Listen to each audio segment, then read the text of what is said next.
Bonjour et bienvenue dans la capitale de la Drôme, Valence, dans le magnifique parc de Jouvet. Aujourd'hui, on va parler d'immobilier et d'achat en VFA, autrement dit sur plan.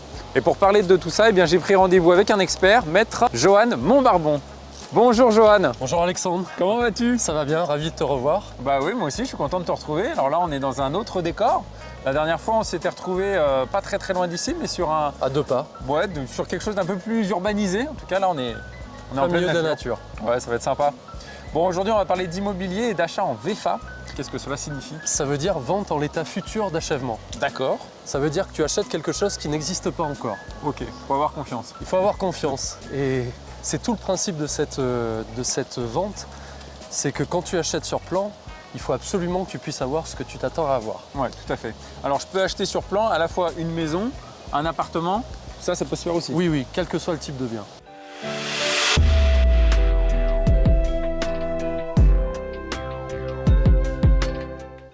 Alors, est-ce que, selon toi, c'est pas quand même risqué d'acheter quelque chose comme ça sur plan?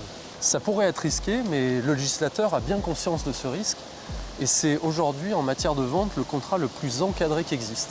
Toute une série de protections est là pour protéger l'acquéreur. Ok. Alors moi, en tant qu'acquéreur, du coup, si j'achète un appartement ou une maison sur plan, quels sont les documents que le promoteur est obligé de me donner, du coup?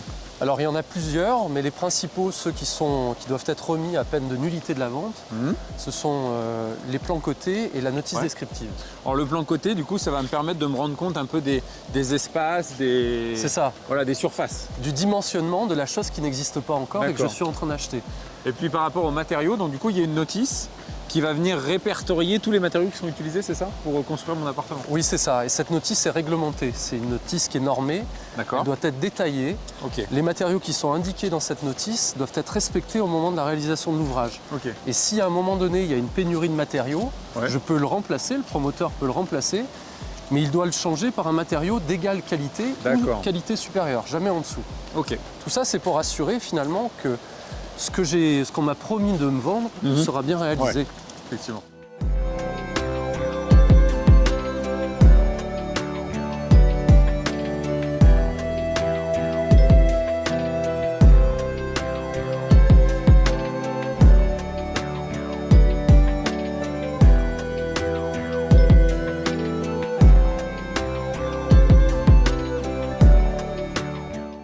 Alors Johan, je viens de signer donc l'achat de ce bien immobilier. Est-ce que je suis obligé de tout payer tout de suite? Non, alors là aussi, le législateur a prévu une protection, comme ce qu'on disait à l'instant. Oui. Ici, la protection, elle va se faire par le fractionnement du paiement du prix.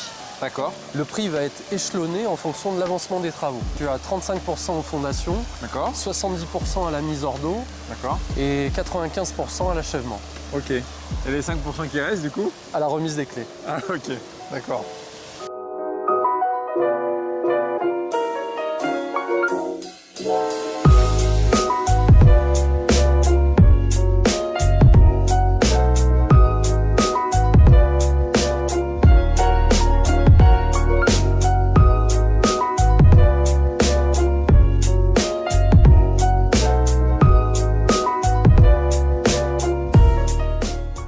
Alors Johan, comment ça se passe si le promoteur ne va pas au bout des travaux, alors que moi j'ai quand même tout payé?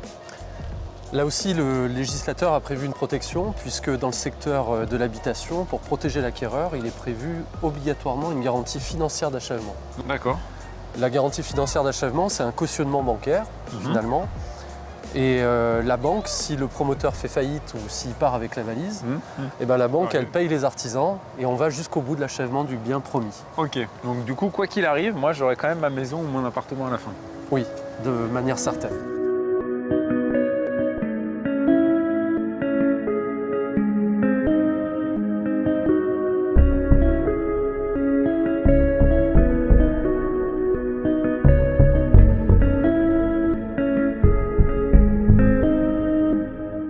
Alors je viens de rentrer dans mon appartement, admettons, et là je me rends compte qu'il y a des malfaçons. Comment ça se passe?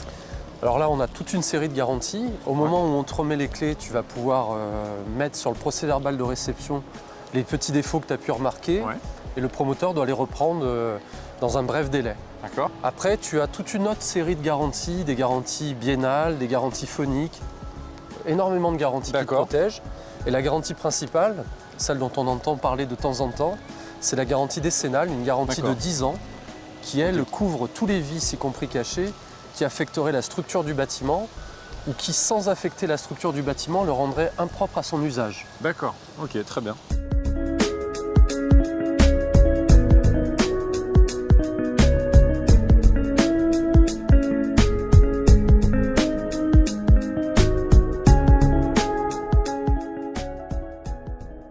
Eh ben, Johan, merci beaucoup. Merci Alex. Bon, grâce à toi, je vais pouvoir acheter en VFA en toute tranquillité. Tu as répondu à toutes mes questions. Content de t'avoir rassuré. Bon, à bientôt pour une prochaine aventure. Avec plaisir. Merci à toi. Merci à vous également de nous avoir suivis pour ce nouveau numéro de Passer à l'acte le mag. Je vous donne rendez-vous sur le site passeralacte.com. Vous allez pouvoir retrouver cette vidéo, plein d'autres et aussi des informations juridiques. Alors à bientôt. Ciao.